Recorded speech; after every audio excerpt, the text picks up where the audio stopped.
The fodder camps in drought hit Maharashtra have been in the public eye, at times more than the water crisis itself.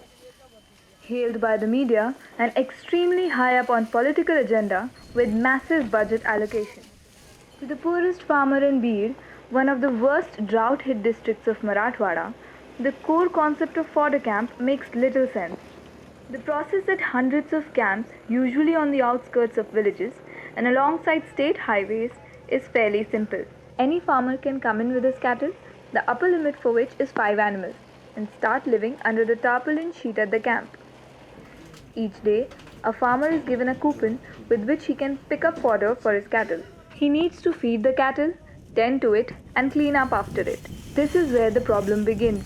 For most households, where women and men have to go onto the fields, look for daily wage jobs, be out all day in search of water, it is nearly impossible to spend the entire day at the camp. There's a massive water crisis, and we need to spend half our day just arranging for water. In a situation like this, it's impossible to tend to the animals all day long, especially if they live so far away. My livelihood depends on the cattle. You have to be with such animals at all times. If I traveled to and back from the camp each day, it would take up a lot of time and money. If I stayed back, my farm would suffer. At the core of the issue, say the farmers, is the fact that the entire concept of fodder camp is not thought through and works against the poor and the most marginalized farmers.